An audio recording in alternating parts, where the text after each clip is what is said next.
Chapter 1: The Arrival of the Moon. The village of Nurpur lay nestled between golden wheat fields and a winding river, its mud brick houses glowing under the amber hues of dusk. The final day of Ramadan had arrived, and the air buzzed with anticipation. 12-year-old Aisha raced through the narrow lanes, her bare feet kicking up dust as she dodged chickens and giggling children.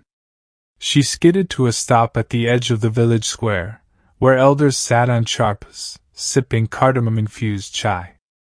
"Any news, Abu?" she asked, breathless, tugging at her father's sleeve.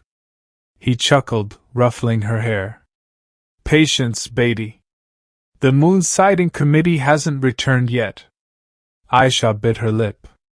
She had spent the entire month fasting, waking before dawn for sehri, and helping her mother prepare after meals for the family.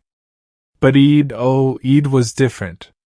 It was the day of new clothes, feasts, and Eid, the coins and sweets elders gifted children. Just then, a cry echoed from the distance. Chand Daika Hai. Eid Hai KL. The moon has been sighted. Tomorrow is Eid. The village erupted. Women ululated, children hooped, and men embraced, their voices rising in unison. Allahu Akbar! The Imam climbed onto the mosque's minbar, his voice carrying over the crowd. "Tomorrow, we gather at the Eidgah at sunrise. Rejoice, for our fasts have been accepted." Aisha's heart swelled. The Festival of Eid had begun. Chapter 2: The Night of Henna and Secrets. The night before Eid was a whirlwind. Aisha's home smelled of frying samosas and rosewater. Her mother, Fatima, kneaded dough for shirmal, while her elder sister, Zainab, hummed as she painted intricate henna patterns on the hands of giggling neighbors. "Ammi, can I stay up to help?" Aisha pleaded. Fatima smiled. "Only if you promise not to doze off during prayers."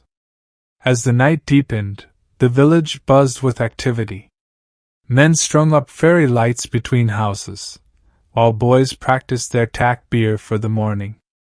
But amid the joy, Aisha noticed her uncle, Khalid, sitting alone in the courtyard, his face shadowed. "Cha-cha, aren't you happy for Eid?" she asked. He sighed. "I am, Beatty. But Eid is also a reminder of those we've lost." Aisha knew he spoke of his wife, who had passed the previous year. She hesitated, then hugged him tightly. "She's watching over us, isn't she?" Khalid's eyes glistened. "Yes. And tomorrow, we'll honor her memory with kindness." Chapter 3: The Dawn of Eid. Aisha woke before the azan, her stomach fluttering. She slipped into her new yellow shalwar kameez, the tiny mirrors sewn into the fabric catching the lamplight. "Look at you!" Zainab grinned, adjusting Aisha's dupatta. "Like a little queen." The family walked to the Eidgah, the pre-dawn sky a canvas of lavender and gold. Hundreds of villagers streamed toward the open field, their white kurtas glowing in the dim light. The prayer began. Allahu Akbar! The words rippled through the crowd, a wave of devotion. Aisha bowed, her heart full. After the prayer, the village transformed into a carnival of joy. Children chased each other, their pockets jingling with Eid.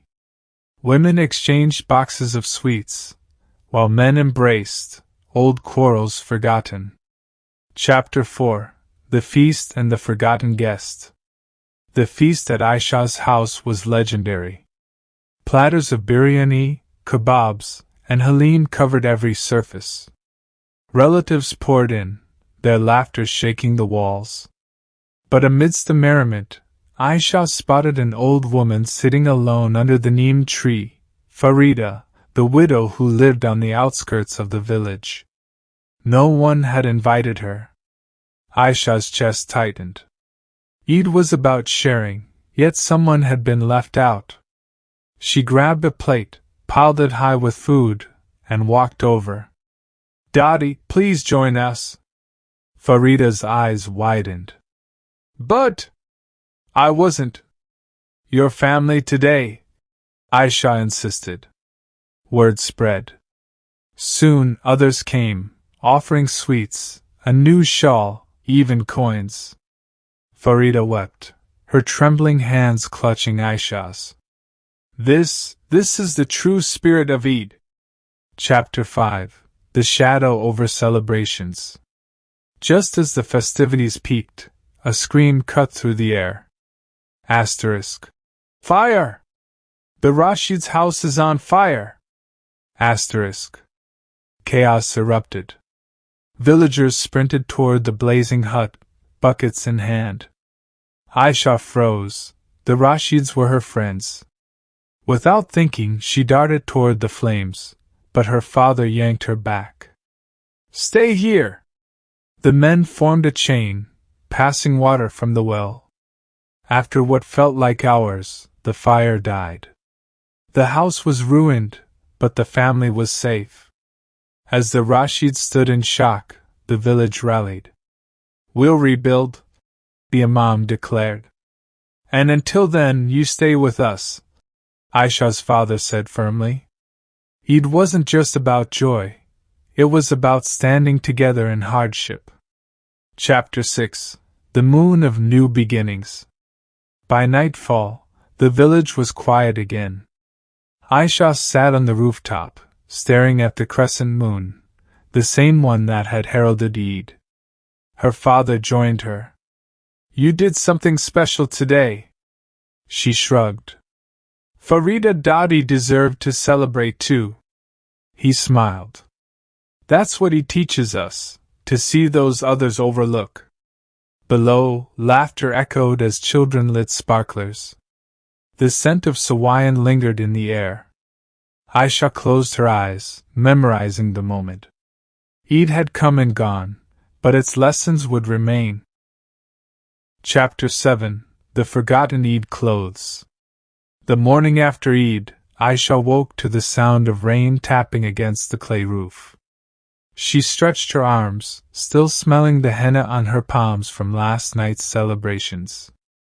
As she got up, her foot hit something soft under the bed. Curious, she pulled out a dusty bundle wrapped in newspaper. Unfolding it, she gasped. Inside lay a beautiful sky-blue shalwar kameez, embroidered with silver stars. A small note fluttered out. Asterisk. For my dear Aisha, when you're old enough to understand. Dadi. Asterisk. Aisha's hands trembled. This must have been her late grandmother's final gift, hidden away and forgotten. Why had no one told her about this? She rushed to her mother, who was kneading dough in the kitchen. Ammi, look what I found! Fatima's eyes filled with tears. Oh, your Dadi made this for your 12th Eid.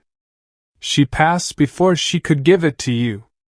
She touched the fabric gently. She said blue was the color of mercy, and stars were Allah's blessings shining down on us. Aisha hugged the dress to her chest. She would wear it next Eid, and honor Dadi's memory. Chapter 8. The Stranger at the Eidgah. 3 days after Eid, while helping clean the prayer grounds, Aisha noticed a man sitting alone near the old well. His clothes were travel-worn, his face gaunt. Assalamu alaikum, uncle, she called cautiously. The man startled. Walaikum assalam, little one. His voice cracked like dry leaves. When Aisha brought him a plate of leftover biryani, the villagers grew suspicious. He could be a thief, warned old Mohsin. But the Imam intervened. Is this how we treat guests during Shawwal? As the man ate, his story emerged. His name was Yusuf, a trader whose caravan had been robbed. He'd walked for days to reach civilization. By sunset, the village had collected money and supplies for him. Yusuf wept, kissing the Imam's hands. "You've shown me the true meaning of Eid." Chapter 9: The Broken Promise. Aisha's best friend Layla hadn't come to Eid prayers. When Aisha finally visited her house, she found Layla crying in their barren courtyard. "My father promised me new clothes," Layla sobbed. "But the wheat harvest failed, we have nothing." That night, Aisha lay awake, staring at her 2 Eid dresses hanging on the wall. The yellow one she'd worn, and Daddy's blue one for next year. Before dawn, she crept to Layla's house and slipped the yellow dress through their window. Chapter 10: The Ripple of Kindness. When Eid al-Adha arrived months later, Aisha wore her blue starlit dress with pride. At the Eidgah, she gasped. Layla stood radiant in the yellow outfit, now carefully altered with new embroidery. "Your kindness inspired my father," Layla whispered. "He took extra work in the city. We're doing better now." After prayers, Aisha noticed something miraculous. Villagers were exchanging gifts not just with family, but with the poor, the lonely, even former rivals. The spirit of that first Eid had multiplied like drops in a vast ocean.